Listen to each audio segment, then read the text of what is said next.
నమస్తే. నేను మీ గోపి. వెల్కమ్ బ్యాక్ టు మనంటి. ప్రస్తుతం మనతో పాటు ఉన్నారు అప్పసాని రాజేష్ గారు ఉన్నారు. ఆయనతో మాట్లాడదాం. సార్ నమస్తే అండి.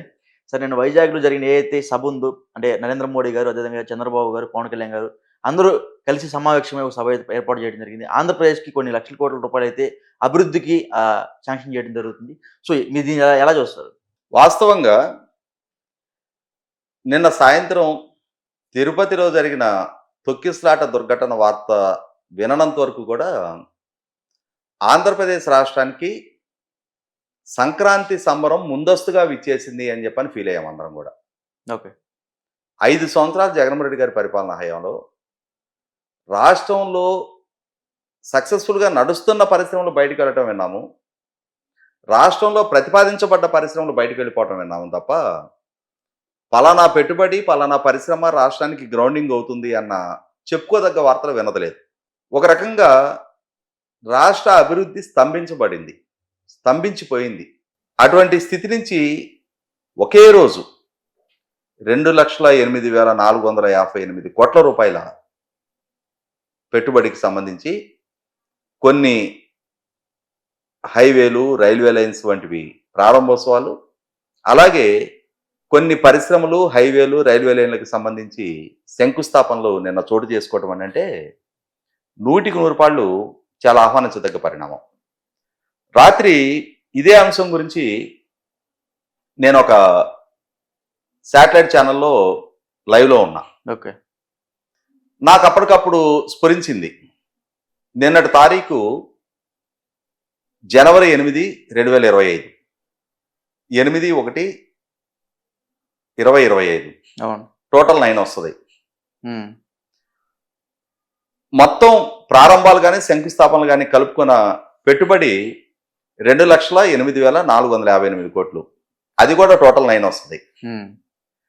3 పార్టీల కూటమి నాయకత్వం పట్ల 5 కోట్ల మంది ఆంధ్రప్రదేశ్ ప్రజలు ఒక నమ్మకం కనపరిచి ఆ 3 పార్టీల కూటమికి ఇంతటి ఘన విజయం దక్కించిన సందర్భంగా తమకి ఇంతటి ఘన విజయం దక్కించిన ప్రజల పట్ల కృతజ్ఞతతోటి ఈ 3 పార్టీలు 3 స్క్వేర్ 3 × 3 9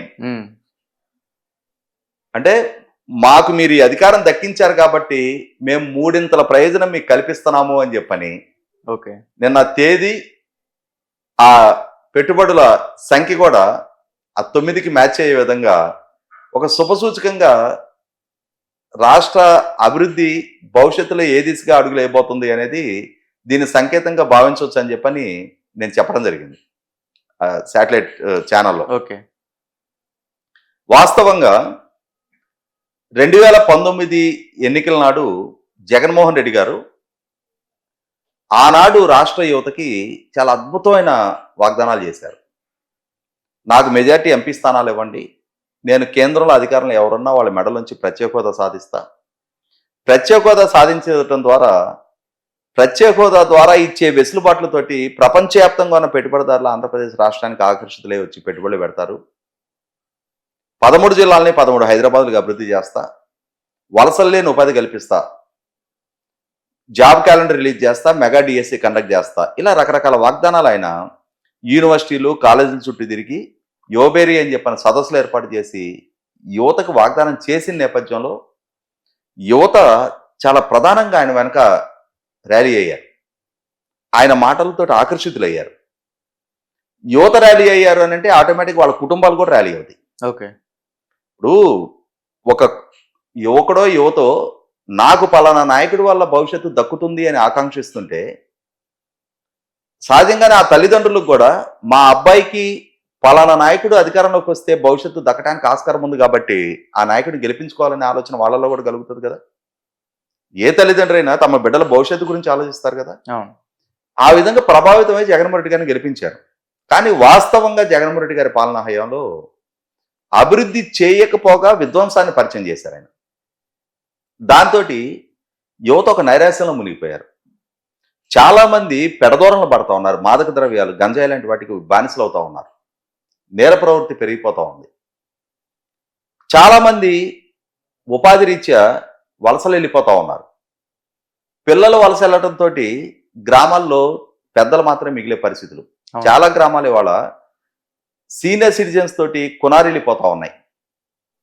ఇటువంటి స్థితిలో 2019-24 మధ్య యువతలో పెరిగిపోతున్న ఈ నైరాశ్యం నేపథ్యంలో దీన్ని కనిపెట్టి, ఒకటి ఆ యువతలో భరోసా నింపాలి, 2019 ఎన్నికల నాడు తమ నుంచి దూరం జరిగిన యువతను మళ్ళీ తిరిగి తమ దగ్గరికి ఆకర్షించాలి అని అంటే ఆ యువత భవిష్యత్తు పట్ల ఒక భరోసా కల్పించాలి.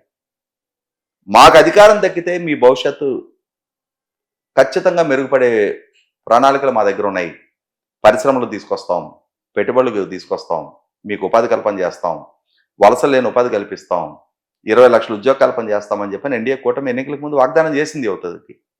ముఖ్యంగా నారా లోకేష్ 2023 జనవరి 27 తారీఖు కుప్పంలో తాను ప్రారంభించిన పాదయాత్ర యువగళం పేరిట, యోగలం. ఓకే. ఆ యువగళం పాదయాత్ర ద్వారా యువతకి చాలా చేరువయ్యాడు. తను ఒక నమ్మకాన్ని కలిగించాడు. ఆ కలిగించిన పర్యవసానం ఎన్డీఏ కూటమి కనుక అధికారంలోకి వస్తే మాకు 20 లక్షల మందికి ఉపాధి అవకాశాలకు ఆస్కారం ఉంది అని చెప్పని నమ్మిన యువత 2019లో జగన్మోహన్ రెడ్డి వెనక ర్యాలీ అయిన యువతే ఈసారి ఎన్డీఏ కూటమి వెనక ర్యాలీ అయ్యారు. ఎటువంటి ఫలితాలు దక్కాయి అనేది మన కళ్ళ ముందు ఉంది. మరి అటువంటప్పుడు ఆ యువతకి ఇచ్చిన వాగ్దానాలను నెరవేర్చాల్సిన బాధ్యత కూడా ఈ కూటమి మీద ఉంటుంది కదా. కాబట్టి ఏంటంటే ఆ దిశగా అడుగులు పడతా ఉన్నాయి. ఇప్పటికే లక్షల కోట్ల పారిశ్రామిక ఒప్పందాలు ఖరారవుతా ఉన్నాయి. రాజధాని పనులు వేగవంతం అవుతా ఉన్నాయి. మెగా డిఎస్సి నోటిఫికేషన్ విడుదల చేస్తూ ఉన్నారు. 6,100 పోలీస్ నియామక ప్రక్రియ మొదలు కాబోతా ఉంది. కాబట్టి ఏంటంటే 20 లక్షల ఉద్యోగ కల్పన దిశగా నిన్నటి సభ కూడా సాక్షాత్తు నరేంద్ర మోడీ గారు ఒకరోజు నరేంద్ర మోడీ గారి చేతుల మీదుగా వేద మంత్రోచ్చారణల మధ్య శంకుస్థాపన చేసుకున్న రాష్ట్ర రాజధానిని జగన్మోహన్ రెడ్డి గారు ఏ విధంగా గబ్బిలాలు తిరిగేలాగా తయారు చేశాడో చూసాం మనం. అవును. అటువంటి స్థితి నుంచి మళ్ళీ తిరిగి రాజధాని పనులు వేగం పుంజుకుంటా ఉన్నాయి.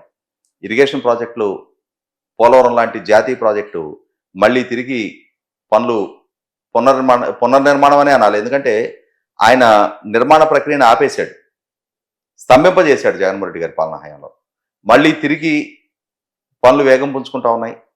నిన్న గ్రీన్ హైడ్రోజన్ ప్రాజెక్ట్, నక్కపల్లి దగ్గర బల్క్ ట్రక్ ప్రాజెక్ట్, అలాగే క్రిస్ సిటీ కృష్ణపట్నం పోర్టు దగ్గర ఇండస్ట్రియల్ సిటీ, నీకు చెన్నై బెంగళూరు ఇండస్ట్రియల్ కారిడార్లో భాగంగా ఒక 4 లక్షల మందికి ఉపాధి కల్పన చేయగలిగే క్రిస్ సిటీకి నిన్న శంకుస్థాపన చేశారు.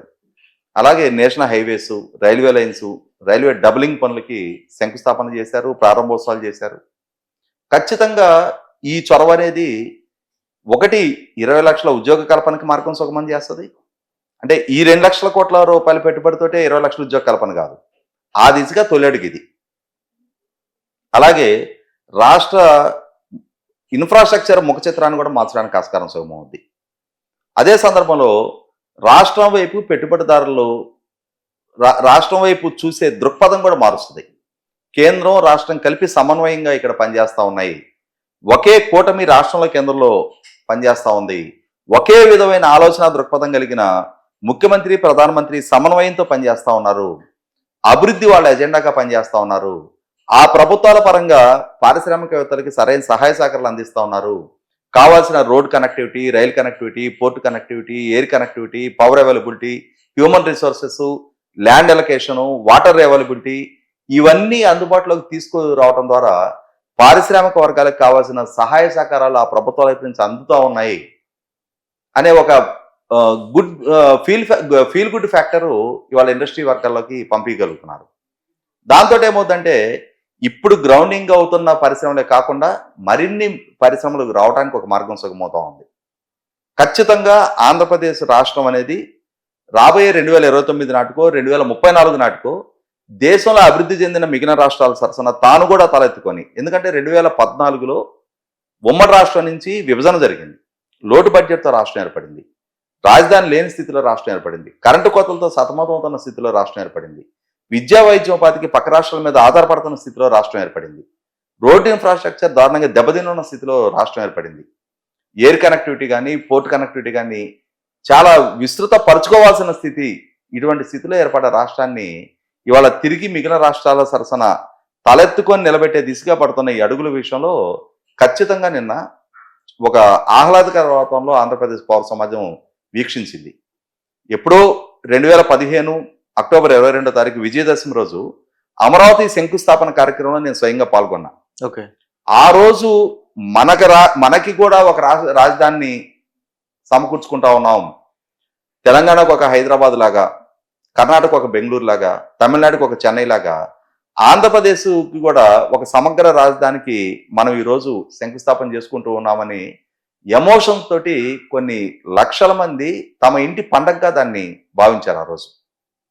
అవును. అటువంటి పరిస్థితి నిన్న విశాఖపట్నంలో జరిగిన నరేంద్ర మోడీ గారు, చంద్రబాబు నాయుడు గారు, పవన్ కళ్యాణ్ గారి రోడ్ షో కానీ, ఆ బహిరంగ సభ కానీ, అక్కడ జరిగిన శంకుస్థాపనలు కానీ, అక్కడ జరిగిన ప్రారంభోత్సవాలను కూడా ఆంధ్రప్రదేశ్ పౌర సమాజం అదే విధమైన ఒక రకమైన ఎమోషన్ తోటి దాన్ని ఆహ్వానించారు, ఆస్వాదించారు. కానీ తర్వాత కొద్ది గంటల్లోనే తిరుపతికి సంబంధించిన వార్త రావడంతో ఒక రకంగా అప్పటి వరకు ఉన్న మూడు మొత్తం కూడా అరే తిరుమలలో తిరుపతిలో ఇటువంటి సంఘటన జరగటం ఏంటి అని చెప్పని ఒక రకమైన అంటే ఎవరికి వాళ్ళకి మనం ఊహించని సంఘటన చోటు చేసుకుందే ఆ కుటుంబాల పరిస్థితి ఏంటి అని చెప్పని ఒక బాధతో హృదయులు అయిపోయారు అందరు కూడా. అవును. Okay sir, thank you sir.